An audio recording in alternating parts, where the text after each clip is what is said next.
Hello, नमस्ते। Money line investment and finance में आपका बहुत बहुत स्वागत।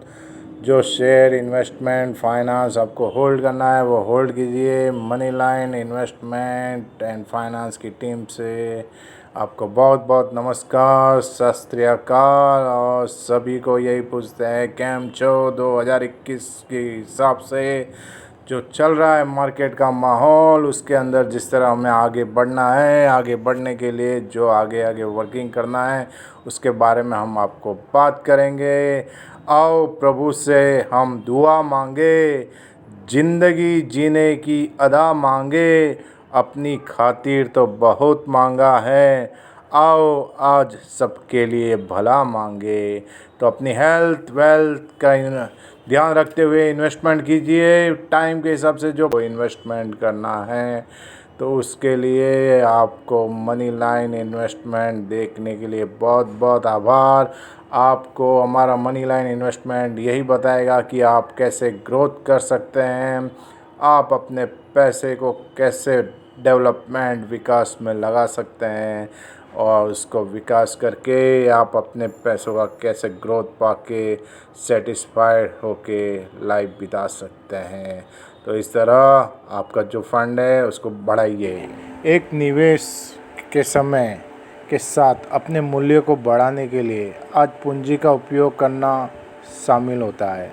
एक निवेश के लिए समय, धन, प्रयास आदि के रूप में काम करने के लिए पूंजी लगाने की आवश्यकता होती है ताकि भविष्य में मूल रूप से लगाए गए भुगतान की तुलना में अधिक भुगतान की उम्मीद की जा सकती है। तो जिसमें बॉन्ड, स्टॉक, अचल संपत्ति, व्यवसाय, अन्य उदाहरण से हम लोग शामिल हैं। उसके अंदर आप जो इन्वेस्टमेंट किसी भी माध्यम या तंत्र को संदर्भित कर सकते हैं। तो जो इन्वेस्टमेंट करना है, कहाँ पे अच्छी तरह से करना है, किस हिसाब से करना है, तो आजकल लोग स्टॉक मार्केट में इन्वेस्टमेंट कर रहे हैं। स्टॉक मार्केट में भी अलग अलग रास्ते हैं, जैसे फ्यूचर ऑप्शन, आईपीओ, करेंसी और अपने डॉलर्स, फॉरेक्स। और स्टॉक मार्केट में मोस्टली होता क्या है, सेल करना, बाय करना, बाय करना, सेल करना।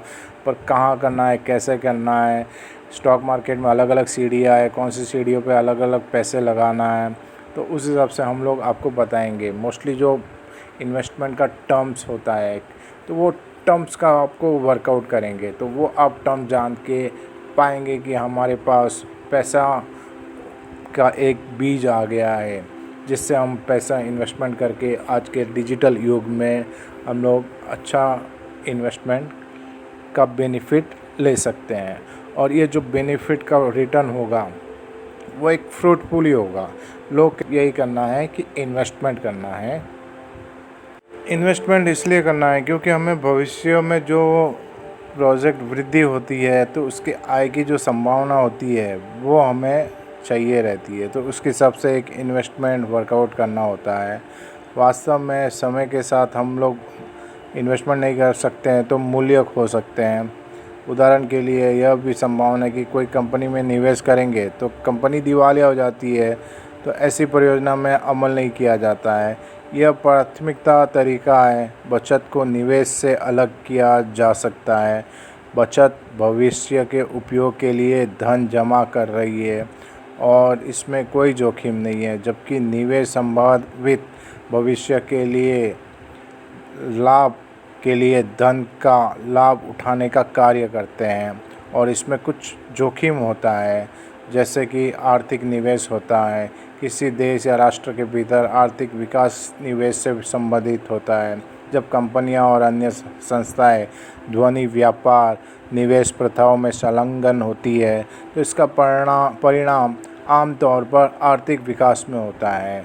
उदाहरण के लिए यदि कोई इकाई माल के उत्पादन में लगी है तो वो एक नए उपकरण का निर्माण करती है, तो उसमें कम से कम अधिक माल उत्पादन करने की अनुमति देते हैं। इससे व्यवसाय के लिए माल कुछ उत्पादन बढ़ जाएगा तो दूसरी संस्थाओं की गतिविधियों से उसमें वृद्धि का कारण बन सकता है।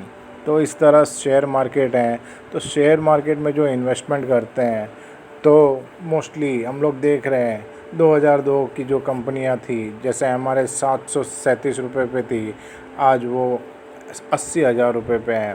भारत रसायन 18 रुपये पे थी, आज वो 13,000 के भाव पे हैं। आइसर मोटर्स जो 2.5 रुपये का एवरेज पे थी, वो आज 2,500 पे हैं। तो इस तरह अच्छी अच्छी बीएसई में और एनएसई में कंपनियां हैं इंडिया में। तो उन्हीं बीएसई और एनएसई में से एक कंपनी की बात करेंगे, एसकेएफ कंपनी की। एसकेएफ जिसका पूरा नाम है एसकेएफ इंडिया लिमिटेड। ये एसकेएफ आपको पता होगा जर्मन की कंपनी है, पर जर्मन के बाद उन्होंने इंडिया में एक नई सेटअप किया है, वो एसकेएफ इंडिया लिमिटेड है। एसकेएफ इंडिया लिमिटेड के जो चेयरमैन है गोपाल सुब्रमण्यम और मनीष भटनागर इसके मैनेजिंग डायरेक्टर हैं। अनु वाखलू डायरेक्टर हैं, वार्नर डायरेक्टर हैं, एल्डो डायरेक्टर हैं। और ये एसकेएफ इंडिया पूना में महाराष्ट्र में रजिस्टर्ड है। पूना महाराष्ट्र से ये लोग बिज़नेस कर रहे हैं। इसका रजिस्टर्ड ऑफिस भी पूना में ही है। एसकेएफ की आज की तारीख में 11 सेल्स ऑफिसेस हैं पूरे इंडिया में, और 300 से भी ज़्यादा इनके डिस्ट्रीब्यूटर नेटवर्क हैं। और एसकेएफ जो है इंडिया की सबसे बड़ी लीडिंग सप्लायर है सॉल्यूशंस और सर्विसेज, रोलिंग बेयर, सील, मैक्ट्रॉनिक्स और लुब्रिकेंट सिस्टम की। और कंपनी का जो मैन्युफैक्चरिंग फैसिलिटी है वो पूना, बेंगलोर और हरिद्वार में है। एसकेएफ इंडिया लिमिटेड इनकॉर्पोरेटेड हुआ था 1961 में, 12 अप्रैल 1961 में। और उन्होंने तभी जब स्टार्ट किया था तो पूना में चिंचवड़ में उन्होंने फैक्ट्री सेटअप किया था 1965 में। और उसके बाद उन्होंने स्टेट ऑफ आर्ट फैसिलिटी के हिसाब से उन्होंने एक बेंगलोर में फैक्ट्री सेटअप किया 1989 में। और 1997 में CR Seals India Private Limited जो बेंगलोर में है, उनको भी उन्होंने मर्ज किया है जो SKF ceiling solution India Private Limited, जो अभी एसकेएफ का पार्ट है। 2002 में एसकेएफ सेंटर उन्होंने सेटअप किया, जो SKF leading become bearing company, first bearing company, जिसको सिक्योर किया ISO TS 16949 सर्टिफिकेशन से। और फिर बाद में कंपनी ने 2004 में इनॉग्रेशन एक सेंटर का किया, एसकेएफ एप्लीकेशन डेवलपमेंट सेंटर।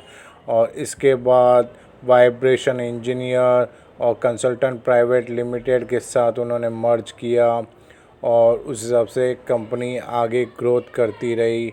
और आज की तारीख में एसकेएफ के शेयर का प्राइस है 3800 के ऊपर। और ये जो शेयर है 1999 में 99 रुपीज़ पे था, और आज के 21 साल पहले सिर्फ 20-30 रुपये के आसपास हुआ करता था।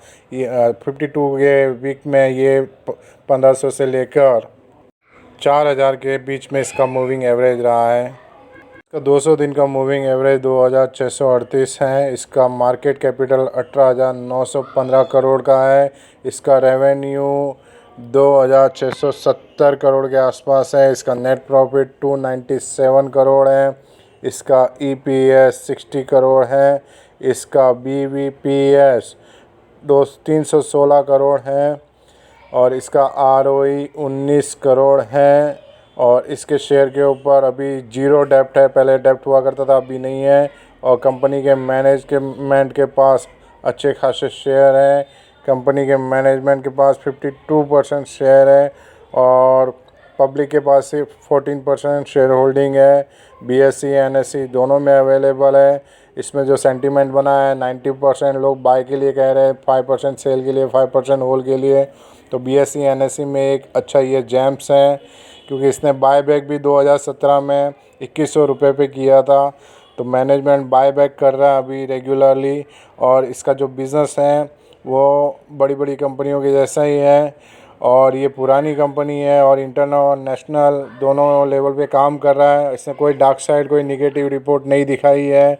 और ये जो शेयर में है, अपने जो रास्ते हैं उसके हिसाब से ये अच्छे से आगे बढ़ रहा है। और मैन्युफैक्चरिंग यूनिट में ये नंबर 1 है अभी रोलिंग बेयरिंग में। और इस हिसाब से ऐसे कंपनियों में हम लोग इन्वेस्टमेंट करके हमारे dreams home, dreams car buy कर सकते हैं। पूरी दुनिया आगे बढ़ रही है, दुनिया के साथ साथ आप भी आगे बढ़िए और ऐसी कंपनियों में इन्वेस्टमेंट करके बेनिफिट ले सकते हैं। और हमारा मकसद यही है कि आपका जो इन्वेस्टमेंट का ग्राफ है वो ऊपर बढ़ता रहे, आपका इन्वेस्टमेंट ऊपर बढ़ता रहे। इसके लिए आप money line investment and finance को देखते रहिए। जो शेयर, जो इन्वेस्टमेंट, जो फाइनेंस आपको होल्ड करना है वो होल्ड कीजिए। और हमारे चैनल को सब्सक्राइब, लाइक, कमेंट ज़रूर कीजिएगा। तो उसमें हम लोग और भी आपको बेनिफिशियल बताएंगे, तो आपको जानकारी पहले मिलेगी। धन्यवाद।